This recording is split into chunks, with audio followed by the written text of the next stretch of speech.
California Heartland is made possible by the James G. Boswell Foundation, committed to sharing the stories and successes of California growers. Bank of America, Bank of Opportunity.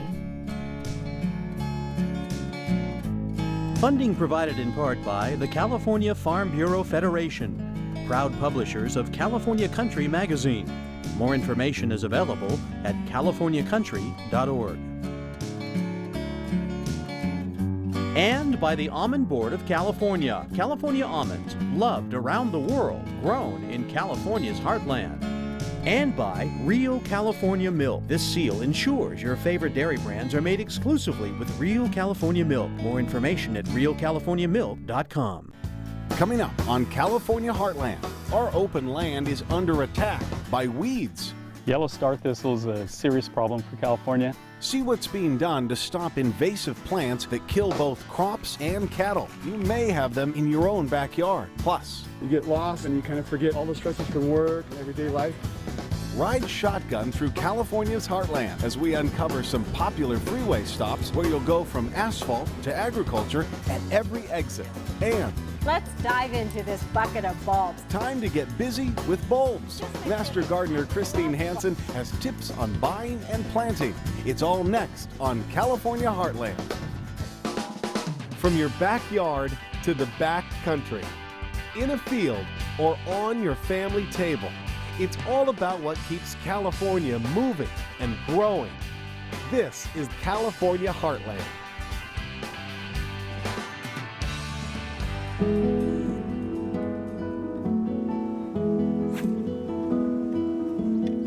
We're in Nevada City, California.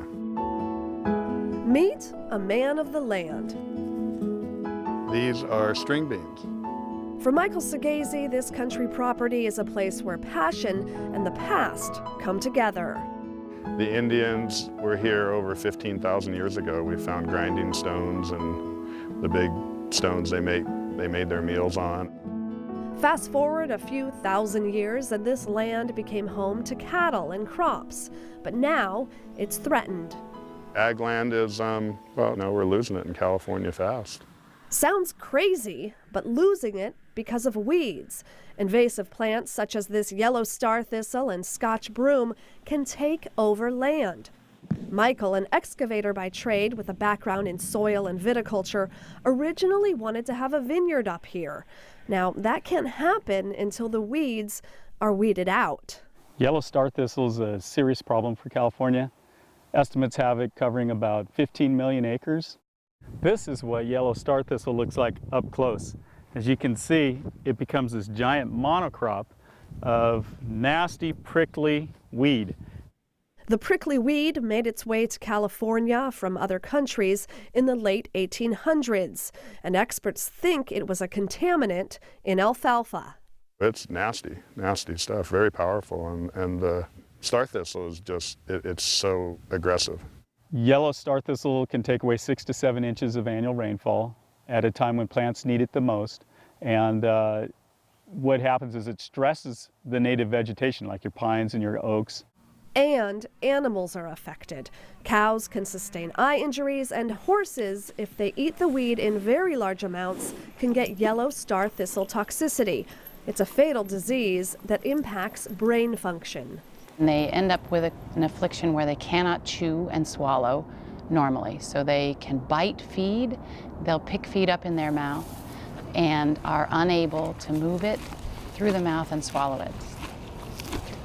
Okay, Dr. Watson, this is a nice, healthy horse. This horse obviously has not eaten yellow star thistle. If it had, what would be going on? So likely this animal would lose body condition. She would be thin, some of her bony points would stand out, and then the disease causes a facial grimace or a smile. They often will have their lips drawn back in a grin-like facial expression, and in there would be feed, perhaps hay or grass hanging out of her mouth, and at times they can drool. Here at the UC Davis Center for Equine Health, Dr. Joey Watson says thankfully they see very few horses with the affliction. But the fact that it happens at all speaks to a bigger agricultural issue. For me, it's so important for horses to have pasture land to graze on. It's a perfect environment for horses who are grazing animals. And as yellow star thistle takes over the state, fills up pastures with its spiny plant, the horses have less and less good pasture land. And it is a really big management problem for ranch owners and farm owners to control. Back at the ranch, Stuart Nelson of All Seasons Weed Control is helping control the invasives. The material we're using, Transline, is, like I say, very selective, very safe, but you don't use much. You only use about 6 to 8 ounces per acre, and it is safe. So we're fortunate to have such a selective tool. We can spray it right over the top of grass, oaks, pines, and not injure them, but yet selectively kill the yellow star thistle and the Scotch broom.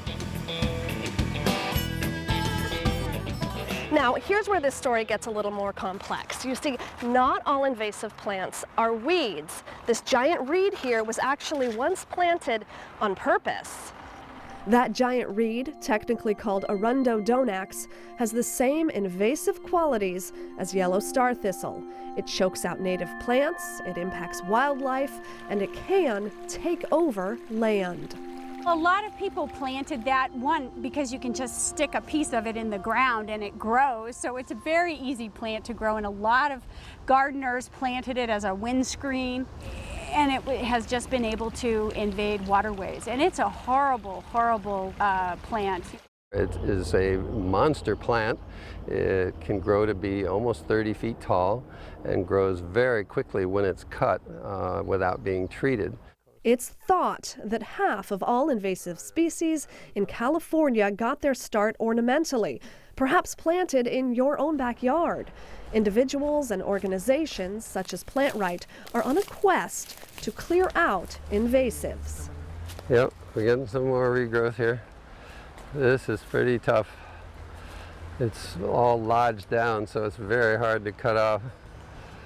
$85 million a year are spent fighting invasives in California. Believe it or not, things such as pampas grass, ice plant, and periwinkle are all actually invasives. But with the click of a mouse on PlantRight's website, you can find healthy alternatives. This is something called Nolina, and it's a great alternative to arundo, as is New Zealand flax and clumping bamboo. From growing gardens to someday growing grapes. Well, it's very important. In the foothills, this piece of property for vineyard potential is amazing. Keeping California clear of weeds and invasive plants may be an uphill battle, but it's an important one.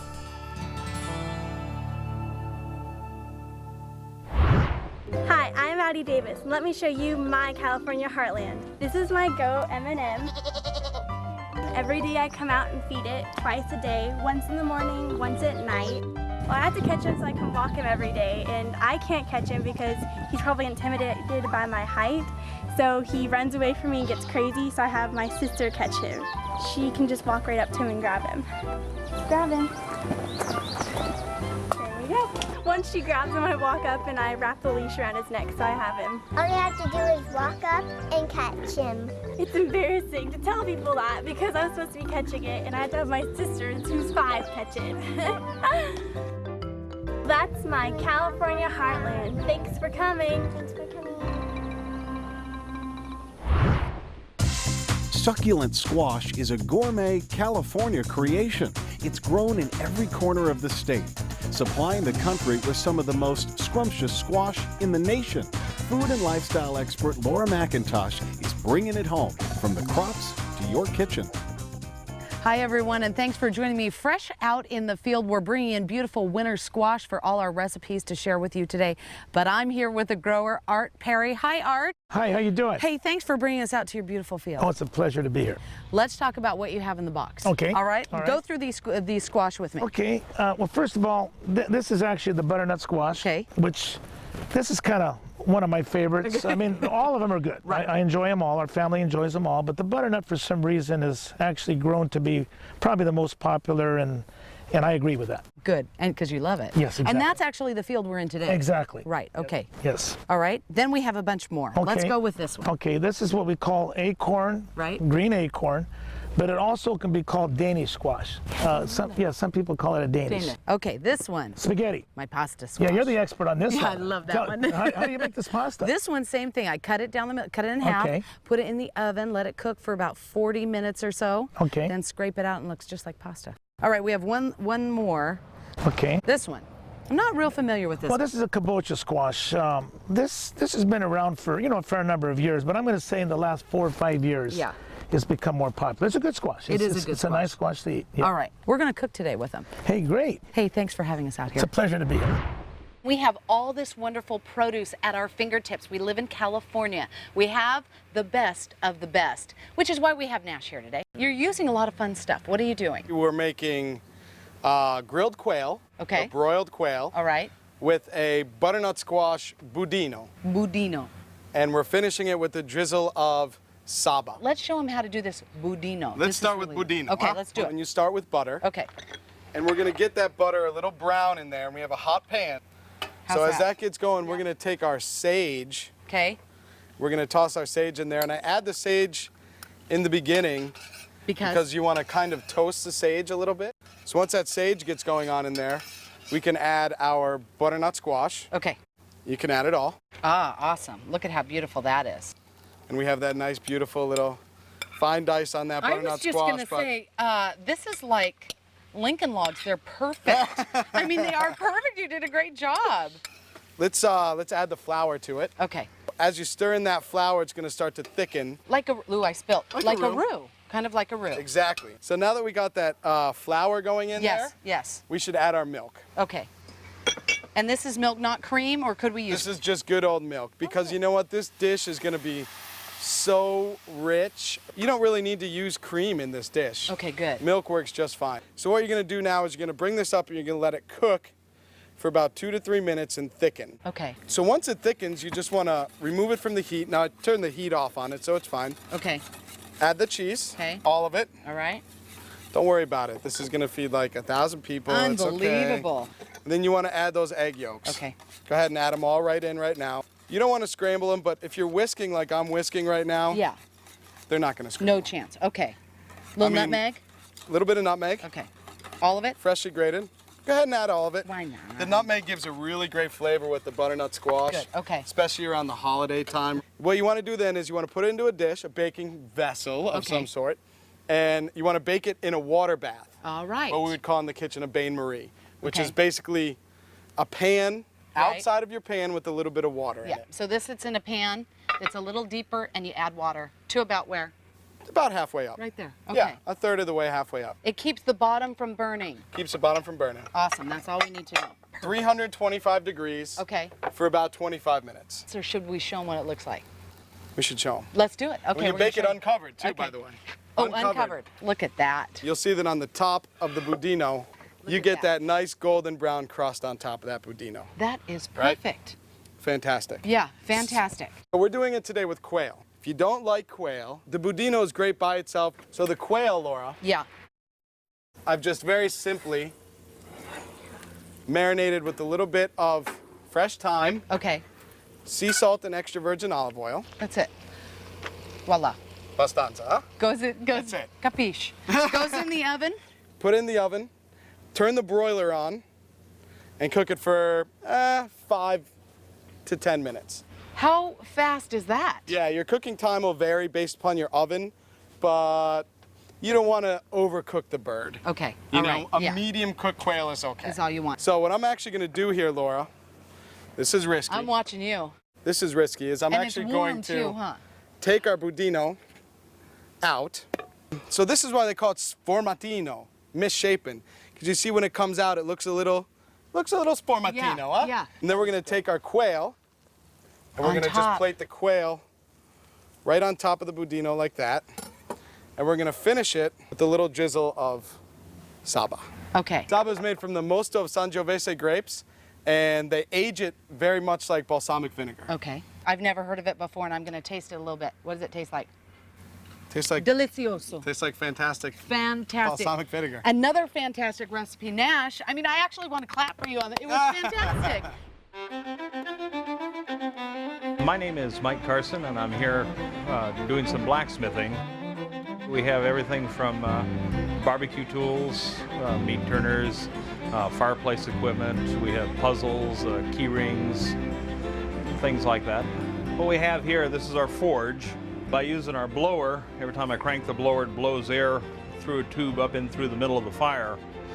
And when that happens, it's pushing oxygen into our fire, and we can get the fire up a little over 3,000 degrees. Now, most of the iron and steel that we use will actually start melting or burning at about 2,700 degrees. So if we're not careful, we can actually make the metal actually melt right off the end of the rod. So what we're trying to do is actually just get it up hot enough that it gets soft, and we can bring it out and work across the top of our anvil. I've been blacksmithing a little over 23 years. I enjoy creating things. The creativity really flows as long as the metal's hot. And there we have another meat turner for cooking on your barbecue. Pack your bags and grab your boots. It's time to hit the road with the Ag Traveler.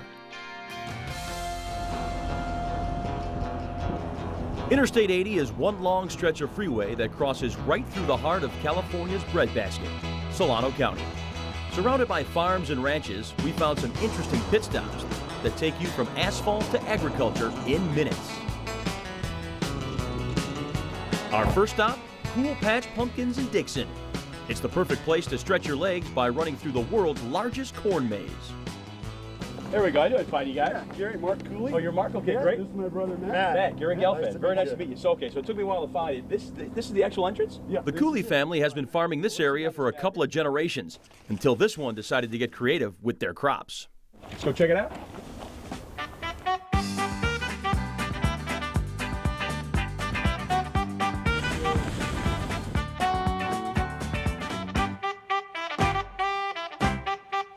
Right direction though, right or no? Yeah, right down there. Are you sure? Let me check. Boo! Boo! Okay, what are we looking at here? What are these things? See, there's a flag right there. Okay. With a number on it. C42. So it kind of gives you a little bit of direction. So right there. Okay. So we got to go that way. All right, Mark. Yeah. We've been in here for like 4 hours. Where are we going? It's only been 15 minutes. All right, it's been 15, but it seems like it's been a long time. We're like right here. So this is it, huh? Yeah, this is it. It's just an adventure. You can come out here and get lost kind of, and you kind of forget all the stresses from work and everyday life. What do you think about the maze? You like the maze? Is it pretty cool? Or? Absolutely, it's a lot of fun, especially with kids. You know, you can turn them loose, let them do their own thing, and just go through it. The 42-acre landmark takes a week to make, and it's also a record breaker. We're talking Guinness Book. That was kind of cool. We knew we were bigger than the other record. The other record was like 20-something acres. Hey, how many dads are in the Guinness Book of World Records? You know, we're in there. Left? Yeah. It may be the maze that got them in the book, but it's the pumpkins that get people to pull off the freeway each fall. All right, thank you, Cool Patch Pumpkins. Now on to I-80 for our next stop, and that is the Nut Tree Theme Park.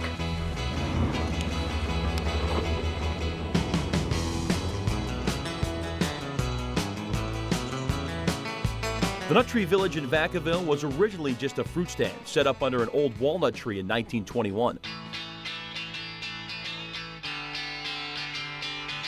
The location became a family favorite stop on the way to Tahoe or beyond. But eventually, roadside shopping malls and fast food chains took its toll, and the Nut Tree shut down in 1996. It reopened years later after a major renovation, complete with an historical museum, shops, and restaurants.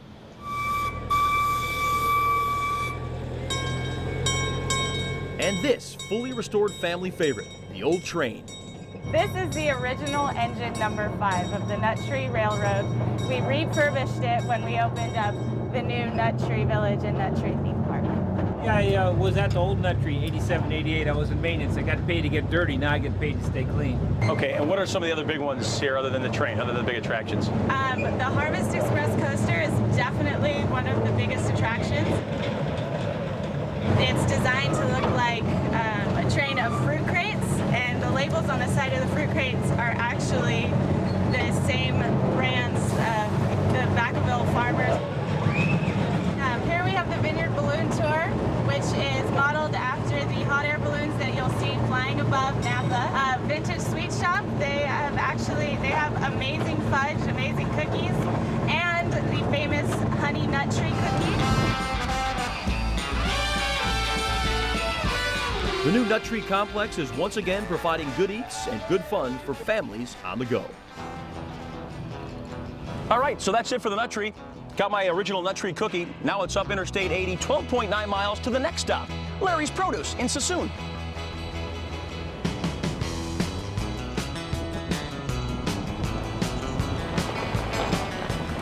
All right, here we go. The final stop, Larry's Produce. The place is packed.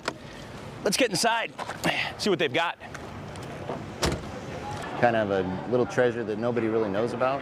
There's still, to this day, so many people come, oh, I've never seen this, it's beautiful. Not sure you can miss this place. Larry's is a fruit stand on steroids, selling everything from apples to artichokes. Just pull up and load up a wheelbarrow full of California's best. Prices are right, you can't beat it. Yeah. So, yeah, and it's nice they're so close. And I'd rather support a local place than, you know, big box chain grocery. I'm just kind of loading up my wheelbarrow. I know I got a watermelon in there. Right. What else do I have rolling here? You have a cantaloupe. Okay. This is a cantaloupe we started growing this year. Okay, and how can you tell when they're ripe, when they're good to go? I know there's certain tricks to... Full slip. You see the stem in here? Yeah. If they rip it off, you'll still see pieces of the stem. Okay. They call this full slip. It's got to slip out like that. Nice golden color, fully netted. And you're good to go. Larry's has great produce.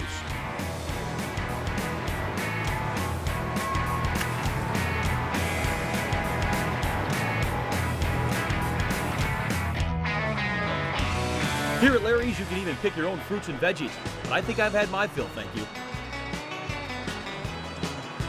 It's time to hit the highway and keep trucking along Interstate 80. The next stop, a rest stop.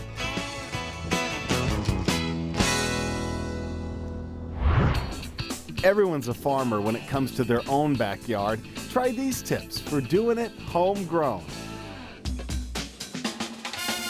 In these bulbs, it's everything you need for a spring garden. There are leaves, flowers, nutrients. Mother Nature even supplies the climate and the water. All you have to do is find a place for these in your garden, plant them, and then the hard part is wait till next spring. Well, not all bulbs look like this. There are tubers, rhizomes, like bearded irises, but they all have one very important thing in common. There's all a little tiny plant inside of them. So fall is typically when we think of planting these type of things because look at the display here in the nursery, in garden centers and in grocery stores, but you can plant bulbs all year round. So how do we pick among all these bulbs? I'll show you how.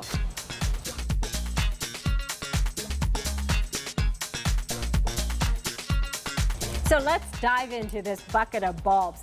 Generally, the bigger the bulb, the better. The bigger flower you're going to get. This is a daffodil, so rule of thumb, pick the biggest bulb for the type of bulb that you're going to plant. This is a daffodil. This is a tulip. Really nice form tulip, very solid. Stay away from anything that's mushy or that has a white fusarium mold on it. This black and brown stuff can just be brushed off and it's not going to present any problems. Now, many times you're just going to buy them in packages like this. Just make sure, like you would do anything else, turn it over, thumb through the ones that are in the package, feel them, make sure there's none mushy. Some of these are so beautiful because they've been put together by horticultural societies and you get a real beautiful mix of bulbs. Although bulbs aren't real fussy, you're still going to want a good mix in your garden soil. Make sure it's not too sandy, the water will drain away, or too clay-like because then it's going to really smother the roots. So make sure you've got a soil that holds together and can be easily broken apart. You're also going to want to use a supplemental nutrient like a bulb fertilizer that has time-release nitrogen in it. Just sprinkle a little of that in the soil and mix it in. And while your bulbs do have nutrients in it, this is just going to give it a little extra energy for that long underground growing season. I like to toss bulbs into the area that I'm going to plant instead of placing them, and then I dig a hole wherever they land. I think it looks a lot more natural that way, although it does depend on the look you're trying to achieve. Just make sure that you plant lots of bulbs so you fill in that area that you are planting and save some for cut flowers later. There are a couple of ways to plant the bulbs, either with a bulb digger or with a trowel. A rule of thumb, make sure you dig down 3 times as deep as the bulb is tall. In case of a 2-inch tulip bulb, you're going to want to dig down 6 inches, pull it up, place the bulb pointy side up with the case of a tulip, and then fill in the hole. With the daffy, make sure these furry feet are planted feet first. So all that excitement about those little brown bulbs, but here's the payoff. So make a wish for the future. There's nothing so bright and cheerful as the first signs of spring after a long winter.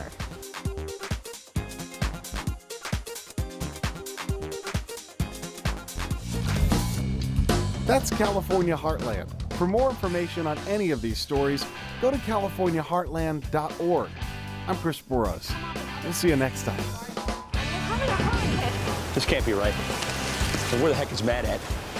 So that's it for the nut tree. Got my original nut tree cookie. We're heading. I said, oh, nut tree. One more time. All right. Thanks to Cool Patch Pumpkins. That amazing amaze. Easily once it's pushed together. To order a copy of this show, visit us online or call 1-888-814-3923. The cost is $14.95 plus shipping. California Heartland is made possible by the James G. Boswell Foundation, committed to sharing the stories and successes of California growers. Bank of America, Bank of Opportunity. Funding provided in part by the California Farm Bureau Federation, proud publishers of California Country magazine. More information is available at californiacountry.org. And by the Almond Board of California. California almonds, loved around the world, grown in California's heartland. And by Real California Milk. This seal ensures your favorite dairy brands are made exclusively with Real California Milk. More information at realcaliforniamilk.com.